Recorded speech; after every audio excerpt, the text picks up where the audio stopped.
Okay, folks. So next up, we have Fabian, who's going to continue telling us about RL applications to knot theory. All right. Thank you very much. So this is the last of my lectures. And in this lecture, in contrast to the other two lectures in this part, I will give an example of how to apply sort of these ideas that we have talked about. So reinforcement learning for discrete mathematics, how to apply this to a specific type of question. So if you're not particularly interested in knot theory, as I said, this is the tool or the idea is more general, but this will serve more as an example for how to do this in a concrete case. And we're approaching the end of the school. So I thought it's good idea to spend a slide to put all of what we've learned in this week into some more perspective. So one of the first slides you saw, at least if you were in my first lecture, was this type of picture where you use neural networks for classification and regression. And this was perhaps like the first breakthrough of artificial intelligence that we have seen, where you used AlexNet to classify images, handwritten digits, cats and dogs, and so on. In this case, you have essentially continuous inputs. You have supervised machine learning, so you have truth labels, truth values available, and then you just sort of train it to predict cats from dogs.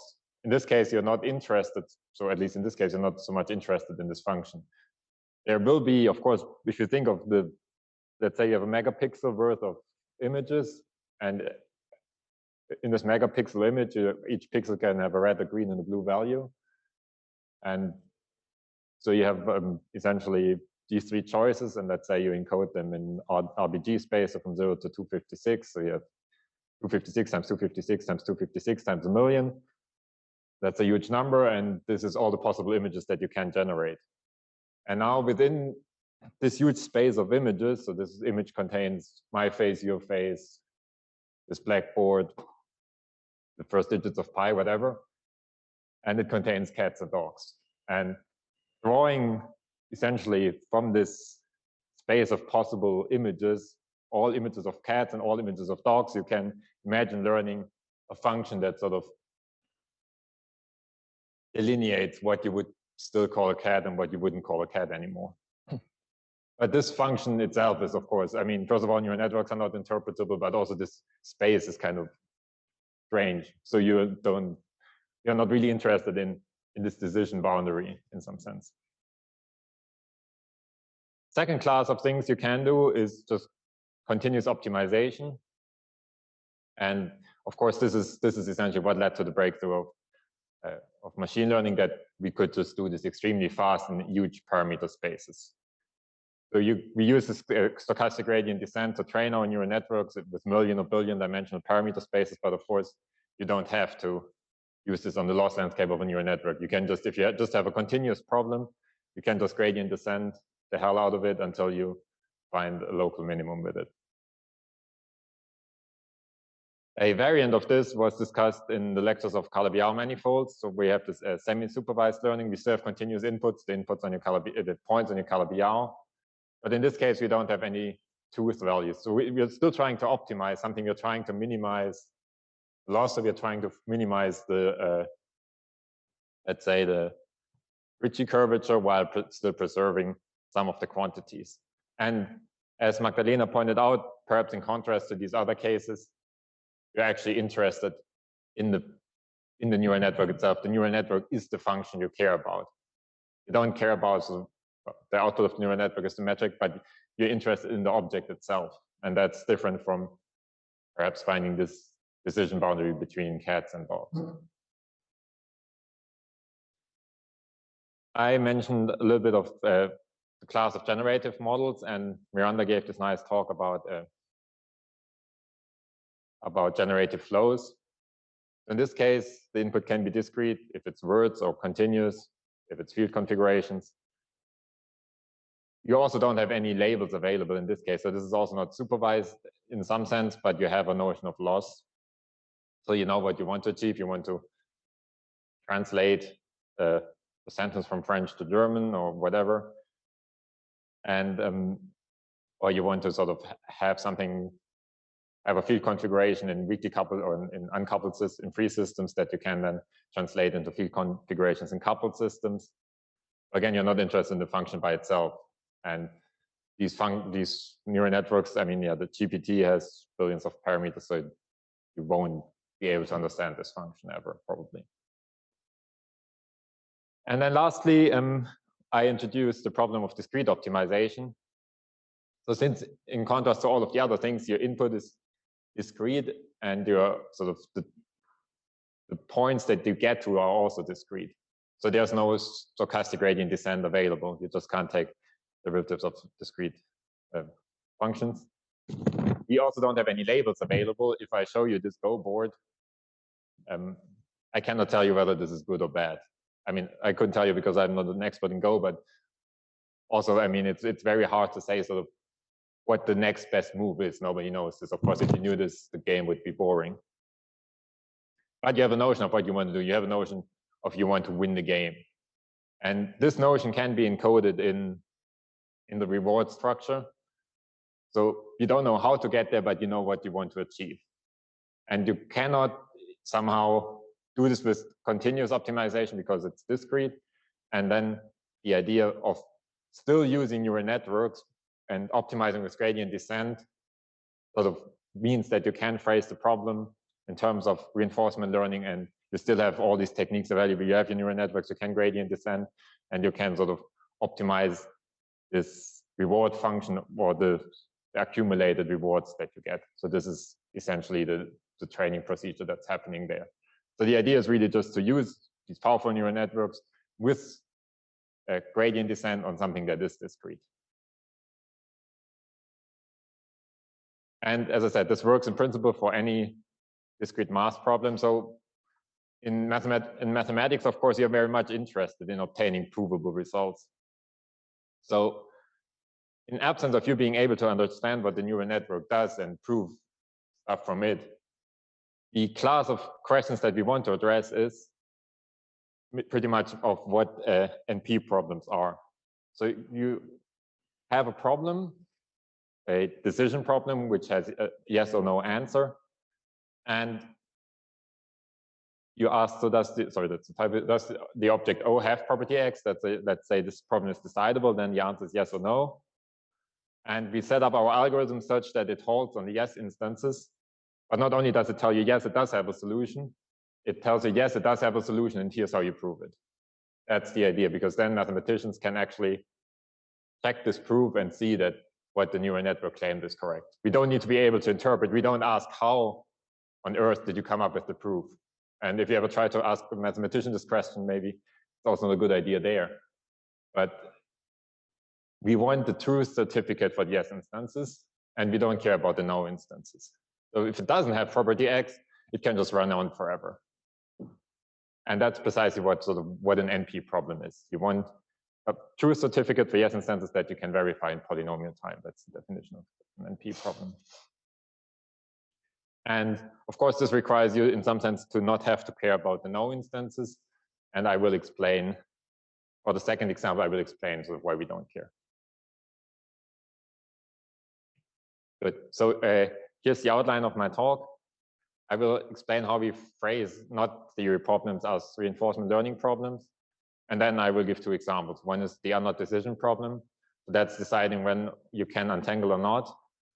And the other one is deciding whether or not has a property that's called ribbon. And this is related to the smooth Poincare conjecture in 4 dimensions. So this is a bit more of a research talk in the sense that I'm illustrating these techniques or these ideas that I taught using actual research that I did in the last 2 or 3 years. And I did this with this great set of collaborators. I was very fortunate to work with some of the smartest people on the planet, probably. So we have Sergei Gukov here, Jim Harrison, who's at Northeastern, Fabian Manolescu, Stanford, and Piotr Sokovsky in Warsaw. And if you know a little bit about mathematics, you know that I'm not the knot theory expert in this collaboration. But yeah, so there were these 2 papers, one end of 2010 and one 2 months ago or so. Good. So let's start with the question of in which sense is knot theory an RL problem? And so I pointed out these two questions that we would like to ask. One is a given knot a representation of the unknot? So that's the unknot decision problem. And the other one is the smooth Poincare conjecture 4D. That's a problem from low-dimensional topology, which essentially asks, can anything that looks like a sphere be continuously deformed into the standards for a sphere in 4 dimensions? And this has been settled in all dimensions, but in 4. So the Poincare conjecture is known, except for the 4D smooth Poincare conjecture. So that's the last open question in this set of conjectures.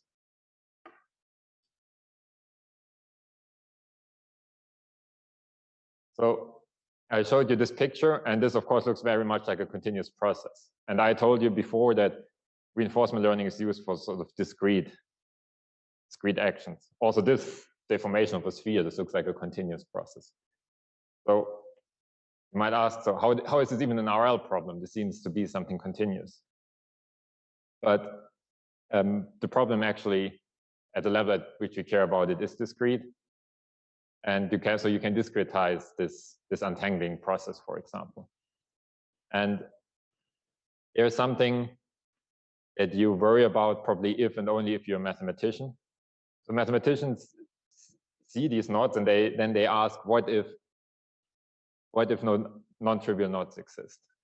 What if I can always untangle a knot? Of course, you can look at some knots, say that's stupid. Of course, I can't untangle this any further. But as I said, sometimes you need to make the knot more complicated before you can make it simpler.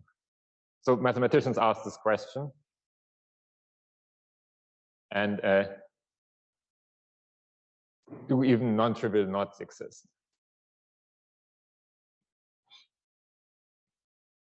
And Reidemeister essentially asked this question, and he showed that you can generate all equivalent knots essentially by just doing a sequence of 3 moves. So you take a knot and locally you do what's called a twist or an untwist. You just straighten this out, or you put a loop into your knot. You can do what's called a poke or an unpoke. So you can essentially take this here, stuff like this, and pull it apart. Or you can do a slide where you have essentially a crossing like this, and you take this strand and slide it over here and put it up there. That's a very simple sequence of moves that you can perform essentially at each crossing. And just by doing this over and over again, you can generate all possible equivalent knots. Of course, you're not cutting the knot, you're not changing it in a significant way, you're just deforming the knot, or equivalently, you're deforming the ambient space in which the knot lives. And doing this, essentially, you can show that there actually do exist knots that are non-trivial.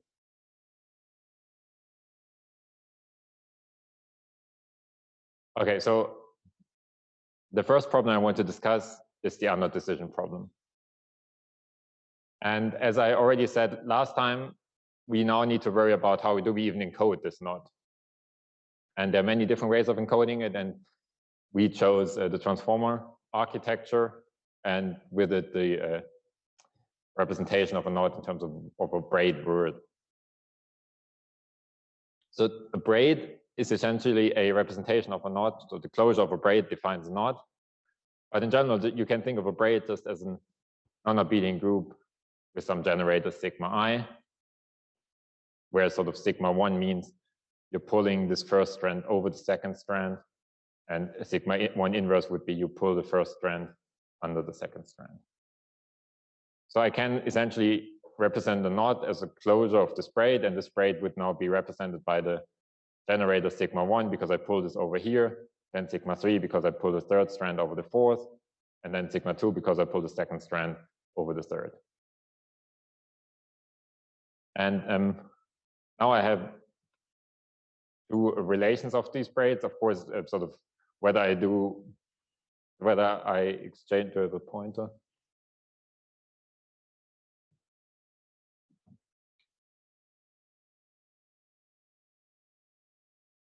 Okay, so whether I the order of these 2 doesn't matter. So I can sort of pull this a little bit to the left or to the right. So whether I do sigma 1 and sigma 3 or sigma 3 or sigma 1 doesn't matter. So these 2 commute. And this is always the case if they're not touching completely different strands. So if the difference between is larger than 1, you can always You can always do this. And then there's a second relation, which is not so easy to see maybe, but you can rearrange the braid. So you see the red one goes essentially from the top to the bottom in both cases. The green one goes from the bottom to the top, under everything. And the blue one goes from the middle to the middle, under the red and over the green. And all of this is also preserved by rearranging braids like this. So with these two types of things, so these are two equivalences in this non-abelian group with these generators. And this allows you to write down essentially equivalent knots or equivalent braids. So now every knot can be described as the closure of a braid just by sort of gluing here the first strand to the first strand, the second strand to the second strand, and the third strand to the third strand. Or put differently, if I have a knot that looks like this, I can cut it somewhere. Let's say I cut it open here, and then I get the braid representation of the knot. Of course, I could also have cut it, let's say here, or here, or here, or wherever. And this means essentially this is equivalent to having braid words that are related by conjugation. So I can cut here, but I also could have cut here. And this would then just sort of, as I come around here, move this element to the back here. Another thing I can do is what's called a stabilization. So essentially, that's the process of taking a strand and putting a loop into it. So in braid words, so let's say I had this knot here. This is in braids, this is just sort of a single strand. And now what I can do is I can add a second strand and then cross them over like this, let's say. And then by identifying, you have essentially done this, which is of course also still an unknot. So phrased like this, the question of whether or not is the non-knot becomes a shortest word problem in group theory. I have a non-abelian group. I can write down elements in this group as a composition of generators. For non-abelian groups, of course, the order of these generators matter, and different orderings of the generator might give the same element in the group. So essentially, the word problem in group theory is the question of if I have two different combinations of generators, are they the same group element? Can I show that one is relatable to another? And in this case, if I have essentially just a single strand, that would be the unknot. That is the empty braid word. I don't have any generators whatsoever. So I'm asking a variation of this question of word equivalence in non-abelian groups. I'm asking the question, is the braid word that I started with equivalent to the empty braid word? And in general, the question of when I'm given a group and I have to decide whether two different combinations of generators are the same element in the group, this word problem is actually undecidable. So that's another thing like the halting problem or the Diophantine equation, something that is impossible to solve. Not because you're not smart enough, just because it's impossible. But in this particular instance, the problem is decidable, and it's at least, I mean, it's people are still debating on how hard it is, but it's known to be an NP at least. Probably it's a little bit easier, but it's not known to be polynomial time. Because, well, so you know that the unknot recognition problem is an NP, and people are sort of, and Mark Leckenby from the math department in Oxford sort of has suggested that it's between P and the NP in some complexity class that I didn't define. What makes it decidable is you can compute, for example, Hovano homology, and this detects the unknot. This is not something you can do quickly, but I mean, at least this is decidable. And Mark Leckenby has proposed a different algorithm, which makes it essentially puts it for, I mean, he proved that it is an NP and it's in co-NP. And he has an algorithm where he sort of said that it's in his other complexity class, but last I checked the proof, it was not peer-reviewed in the journal yet. But I think, I mean, people believe him. It's just, you know, standards in mathematics are high.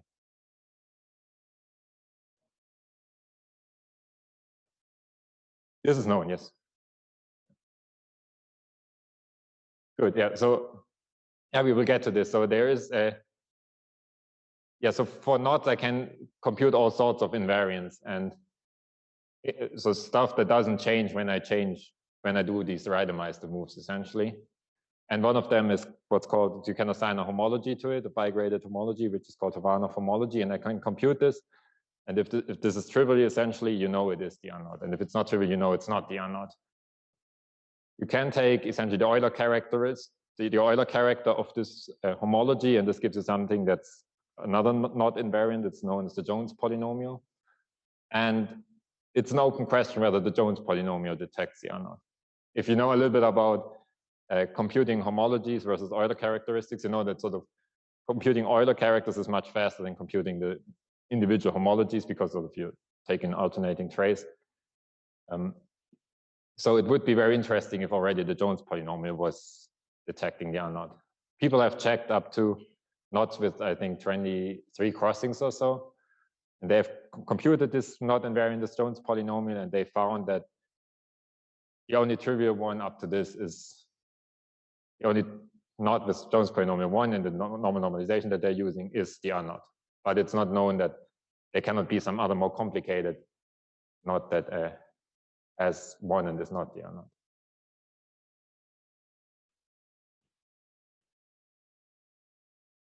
But so the problem we're trying to solve is this word problem in non-abelian group theory. And now I will explain how we do this with reinforcement learning.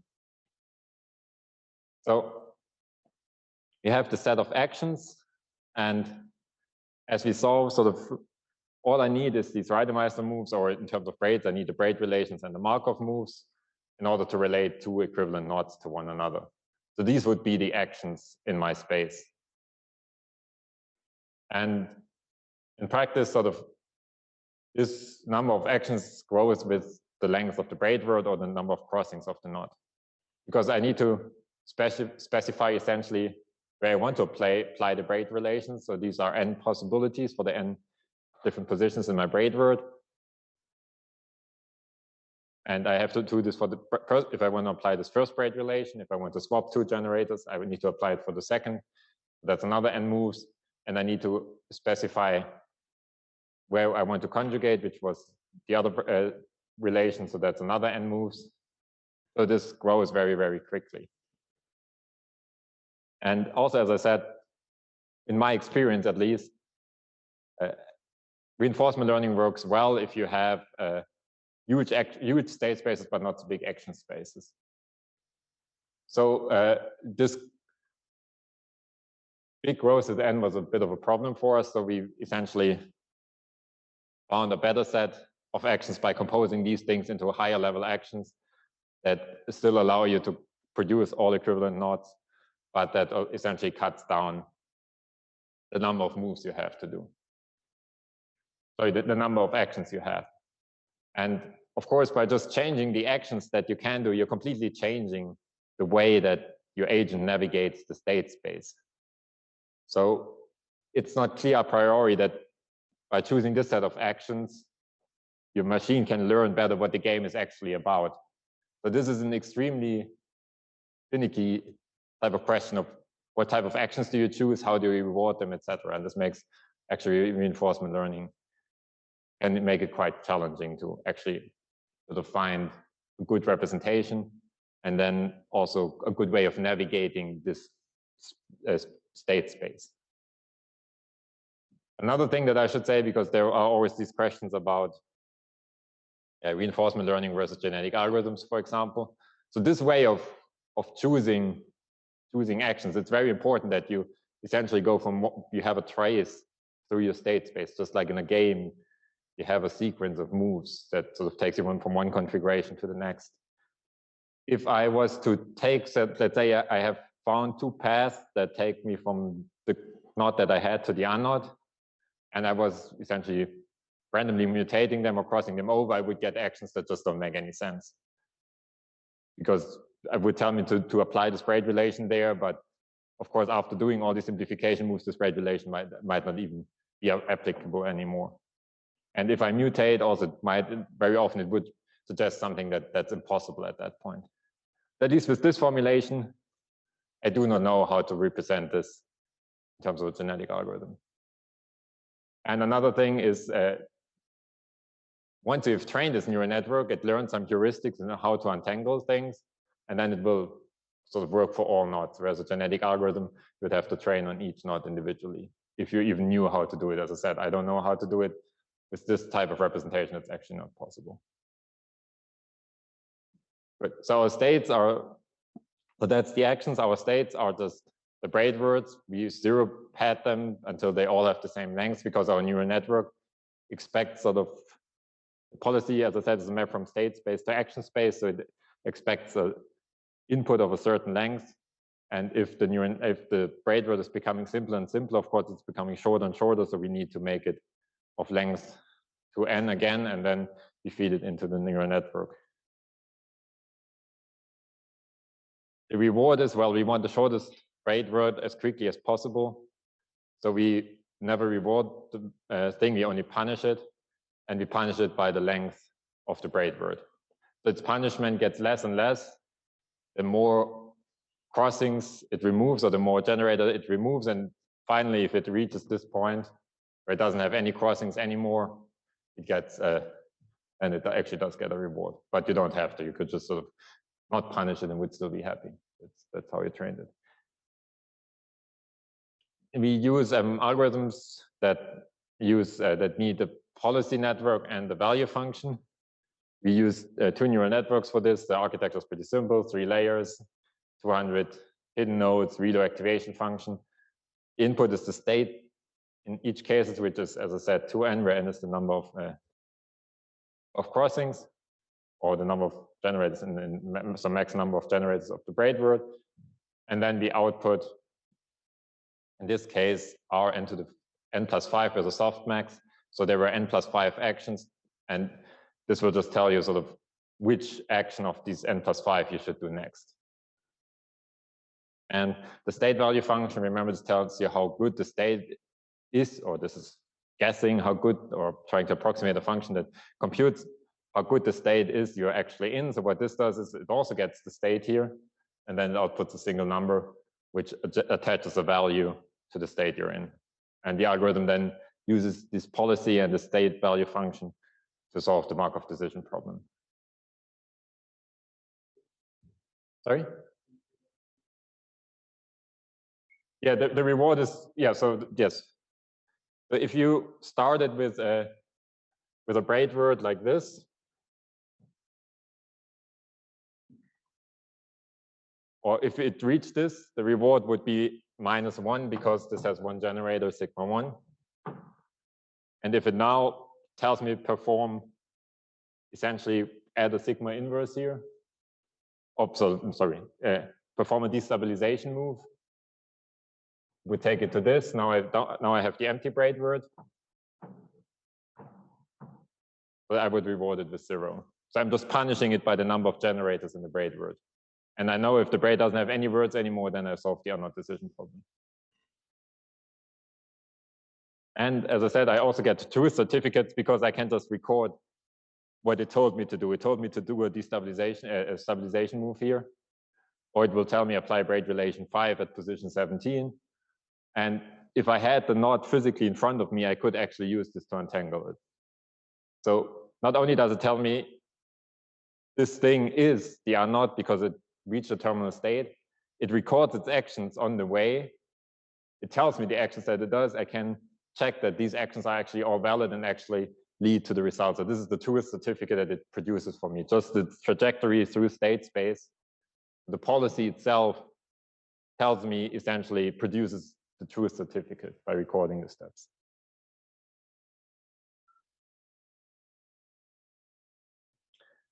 Good. So we did different experiments here in this paper.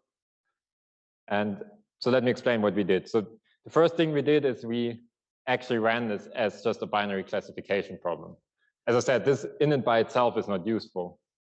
Even if it told you with 100% certainty this thing is the R knot, we wouldn't be able to prove it because we cannot understand the neural network. And of course, it never gives you 100%, it gives you 96%. And then you don't know anything. The reason why we still did this is, well, A, you need to set up a neural network architecture anyways that sort of produces the next action or produces the state value. So something like this. So you might as well sort of train this, and rather to produce the state value, it just produces a label between 0 and 1 here. So then you have built yourself a binary classifier. And if this performs well, then you have a very good chance that your reinforcement learning will also perform well.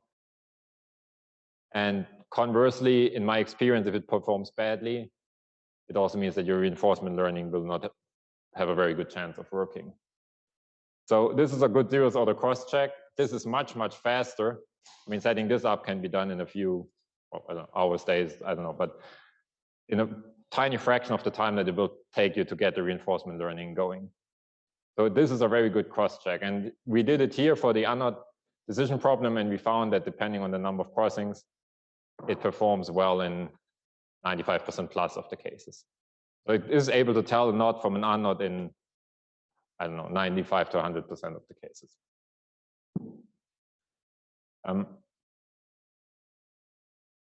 What we then did is, in an attempt to a little bit understand what it was doing, is we looked at the prediction of this neural network. So it outputs a single value. 0 would mean it's the unknot. 0 would mean it's the unknot.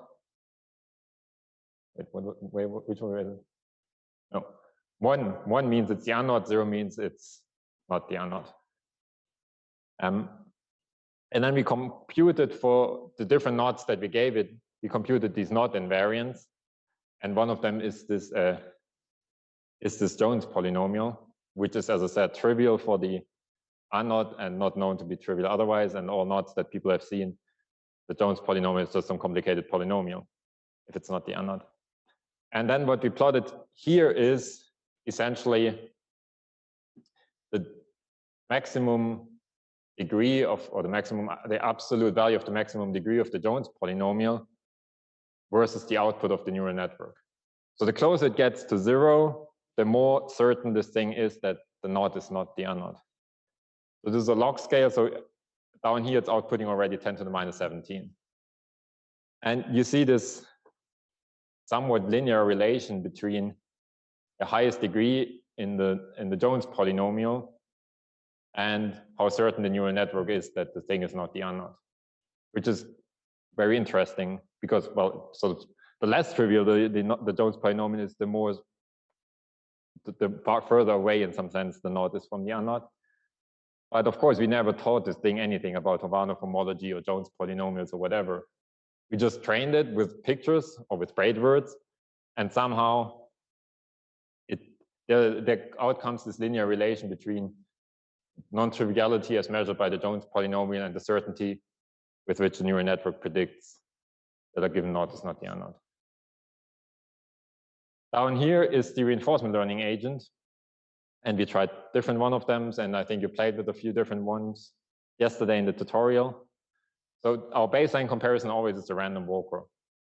So you just have a state independent function which draws the next action randomly from all possible actions. So you're in some state, and then you say, okay, you apply braid relation 17 here, and now you do this destabilization just completely randomly, just like a child or a monkey would do if you gave it this problem.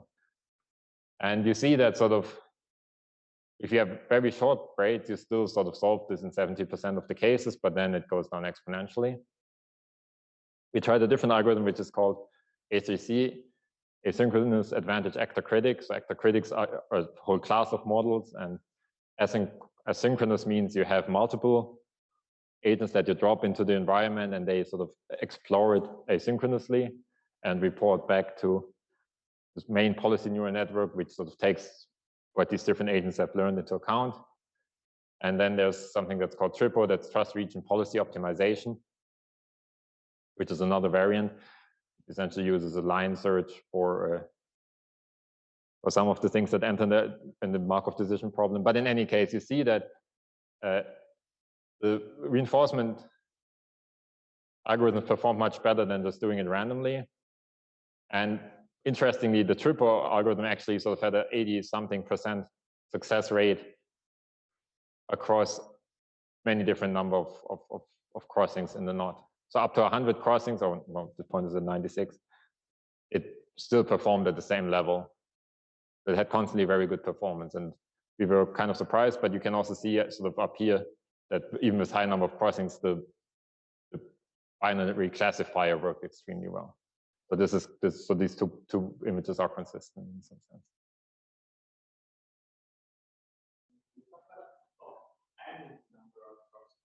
Yeah, it's a number of generators in the braid word, yes.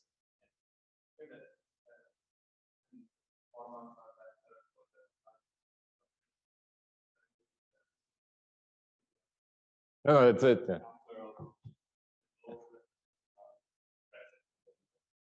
It's a very good observation, and yes, we also found this very weird. So what was pointed out here is sort of the more complicated you make the knot, the longer you make the braid word, the better it performs. This is usually not what you see. We asked also ourselves why this is. We don't have a conclusive statement for this, but one thing we did say is, okay, so if we train this with 10,000 knots, and we trained it with 10,000 knots of braid length 12, and we trained it with 10,000 knots of braid length 48. So in a sense, with braid length 48, it's seeing 4 times as much data as it is with braid length 12. So what we did is we essentially trained with 40,000 of length 12 and 10,000 of length 48. And so we multiplied it, we scaled up the training set, and then all curves were on top of each other. So this seems to suggest that it's learning sort of intermediately what it can and cannot simplify, because then the performance was the same. How does the fraction of numbers vary? Very good.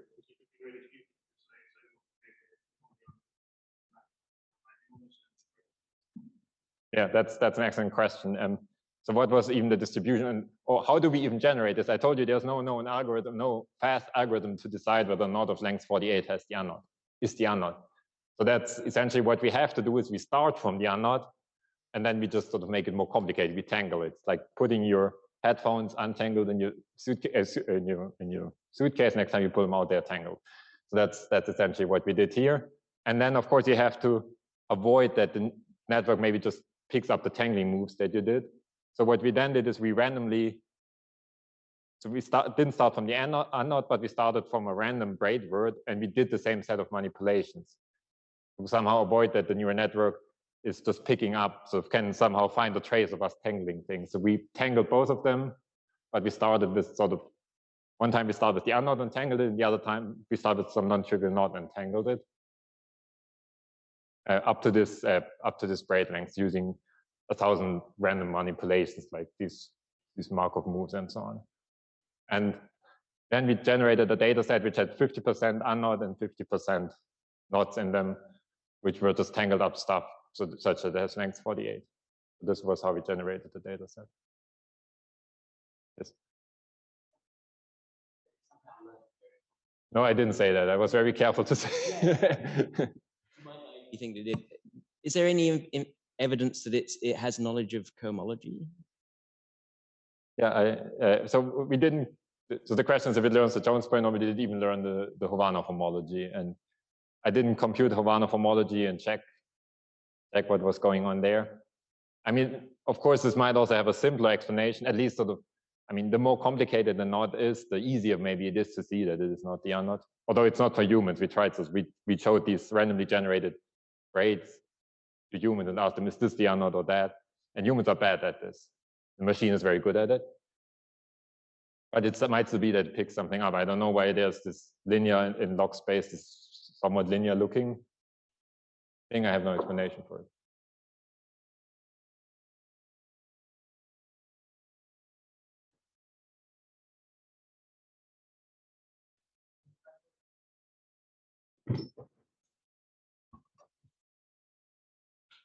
Just from the perspective from the RL agents, how do we know which type of algorithm will work the best, or is just a matter of trying? That's also a very good question. So the question is, how do we know which RL algorithm works the best? And I don't have any intuition. So we just tried them. One thing I can say is this asynchronous stuff seems to work well if you have sparse rewards, or if it's sort of, I mean, for it to even be able to figure out what the game is, I mean, you never tell it sort of find the unknown. It just sort of randomly does stuff in the beginning. And just by getting rewards and punishment, it has to figure out what to do. So if it's extremely complicated to even sort of find an unknown, it will not figure out that this is what it's supposed to do. If you have many different starting points and many different explorations, you hit this, and you hit this by chance more often, so that this thing can even figure out what the name of the game is.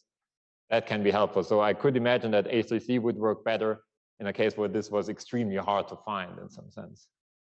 But this is just, I can't prove this. This is just my 2 cents on this.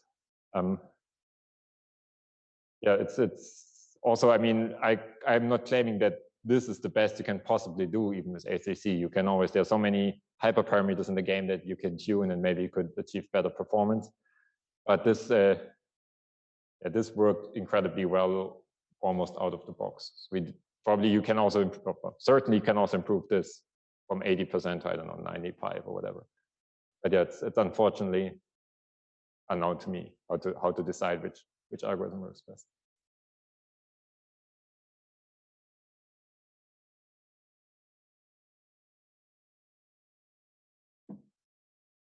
Okay, that was the unknown decision problem. The second problem is this problem in topology, which is detecting ribbonness.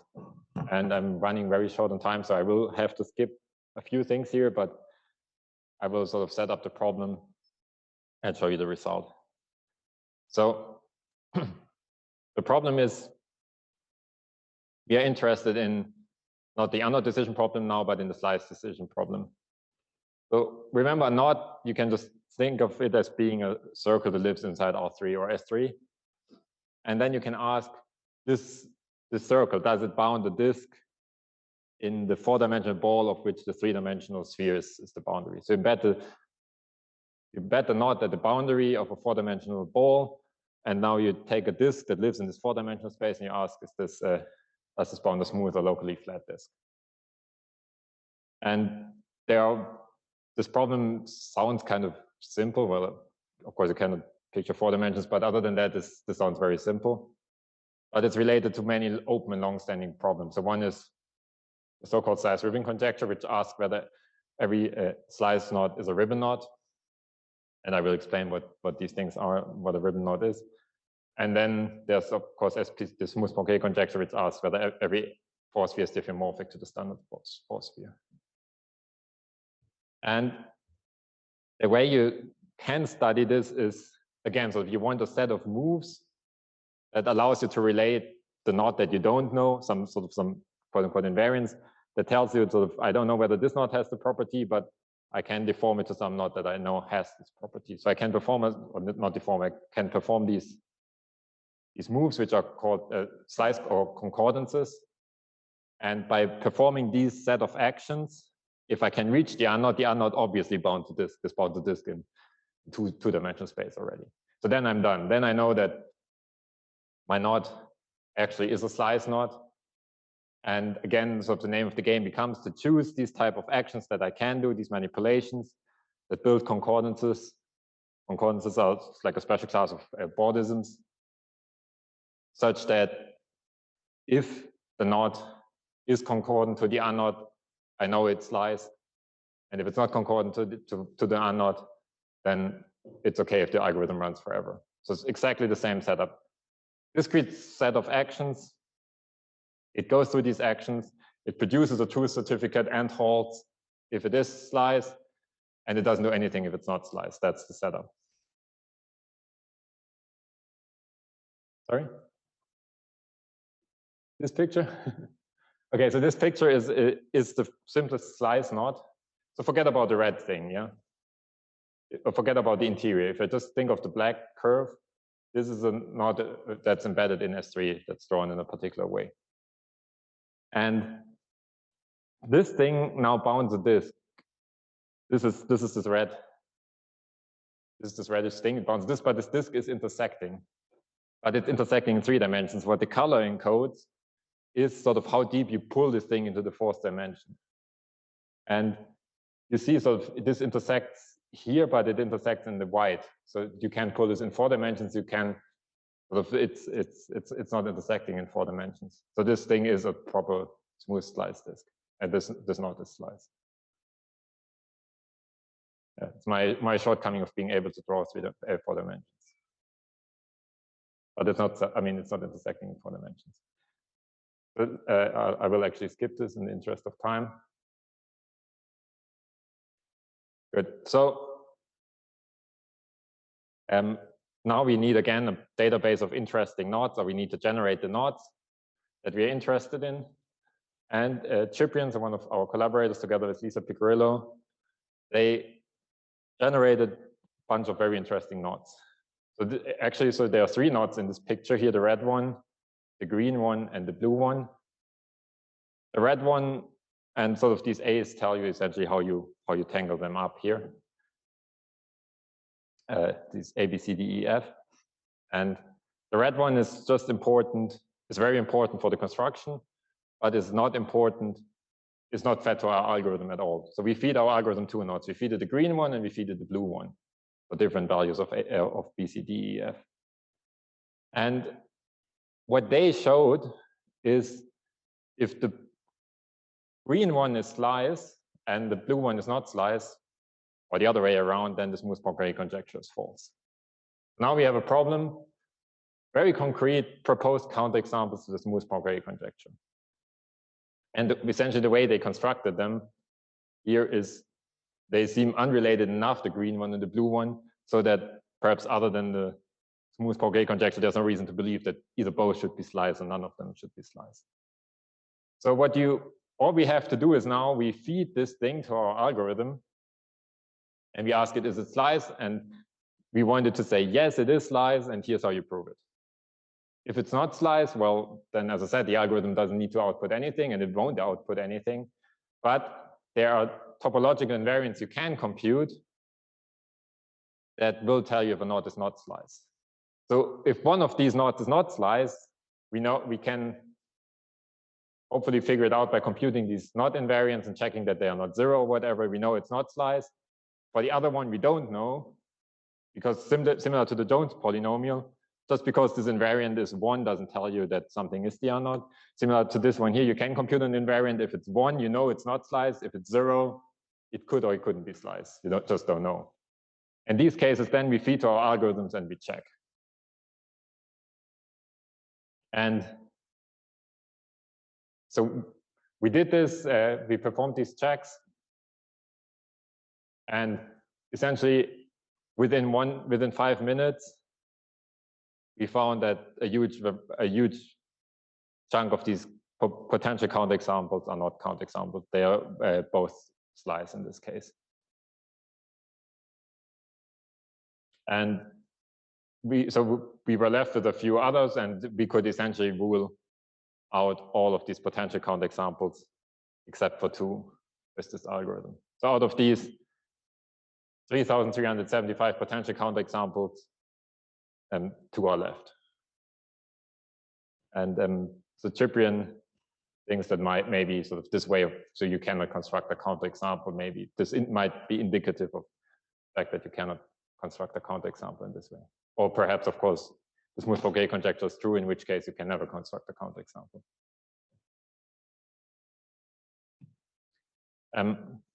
We also checked with other previous results. We compared our algorithm against things that had been studied previously. So people had classified all slice knots essentially by brute force and other techniques up to 14 crossings. And they knew of all knots, and there are, I don't know, millions of them, up to 14 crossings. And for all but 27, this was settled. And we found, with our algorithm, we proved for 5 more of them. actually that they are sliced as well. Gomes, Charlemagne, and Thomson, they produced a family of knots that would be counterexamples not to the smooth Poincare conjecture, but to the size-ribbon conjecture. So we studied these as well, but we could not find, we could not say anything about this family, unfortunately. And lastly, Owens and Swenton, they produced an algorithm that works for a certain type of knot. So if you always alternate between going over and under and over and under, if you have knots that go like this, they're called alternating knots. And in this case, they have an algorithm that works. Of course, that's not the general case. Very few knots have this property compared to all knots. But our algorithm reproduced a large fraction of these. It didn't reproduce all of them, I think 97% or so. It also proved that there are knots, but of course our algorithm also works for non-alternating knots. Yeah, let me skip this and just, so this was an illustration of how to set up the states, the actions, and so on in this case, but I will just show you the performance again. So we see that depending on either we look how many number of episodes it takes or how long it takes, how many seconds it takes for different data sets. So the green one and the orange one are data sets we constructed ourselves. And the blue ones are just sort of all knots up to a certain amount of crossings. And essentially the performance of the algorithms we checked are within these bands, these colored bands. So the bottom line is the worst one, is the random walker, and the green line is the best performing, the top line is the best performing one, and the other algorithms lie somewhere in between these bands. And here you can see that it's actually quite important how you generate these knots. So we had two ways of generating them. Again, there's no way of telling whether this thing is sliced. We just don't know how to do it. So just as in the unknot case, we build these knots up from the unknot, or from from something we know is sliced, and do some complicated, so we make some moves that makes them more complicated. And we do this in two inequivalent ways. And you see that sort of this one way, which is called unsim here, has a performance of essentially 100%. But somehow this way of producing knots is extremely simple. So the machine sort of can very simply figure out these types of knots that were constructed in this way. But for these other knots that we call sim here, it had a much harder time figuring it out. So the performance was actually worse. So always when you make statements in machine learning in general, it's always a question of sample bias. And especially if you have to work with these artificial data sets that you generated yourself, you better be very sure that you are sort of that your thing is indicative of the actual problem at hand. In our case, actually, these seem to be extremely hard because sort of those random knots, if you just take all knots, they lie in between these two here. The performance for them lies in between these two. Okay. Lastly, the code for this is available on GitHub, so you can download it, you can play with it, and maybe you can rule out the last two counterexamples to SPC4, or you find that they are counterexamples, in which case I would take full credit for this, of course.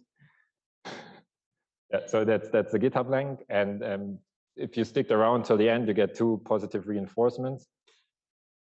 First, there are multiple postdoc positions offered at Northeastern in my group and in Jim's group, and it's not online yet, but the deadline will be December 1st. So if you're looking for a job and if you enjoyed these lectures and think this is something you would like to pursue a postdoctoral career in, I encourage all of you to apply.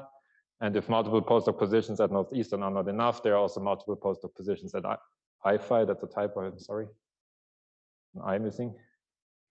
These job ads are already online. So IFI is an institute that's sort of together with Harvard, MIT, Northeastern, and Tufts. The fellowships are for 3 years.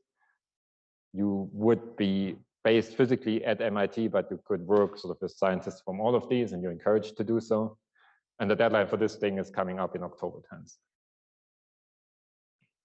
Okay, so I conclude. We saw that knot theory problems can be rephrased as reinforcement learning problems because they are discrete by Reidemeister's theorem or by Markov moves or by these slice moves. And we can use this to obtain provable results. And for the unknown decision problem, we saw that we had this algorithm, this trust region policy optimization worked very well and it achieved consistently good performance. And also we saw that there was this interesting relation between the Jones polynomial and the binary classification problem. For ribbon knots, I had to skip more, but we saw that we could rule out essentially all proposed counterexamples to SPC4, and we proved ribbonness of new knots. And with this, I'd like to end. Thank you very much.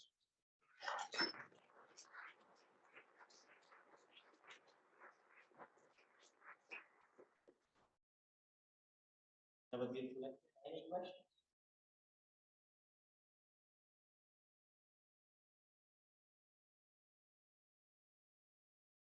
If there are no more, I guess we can chat over coffee.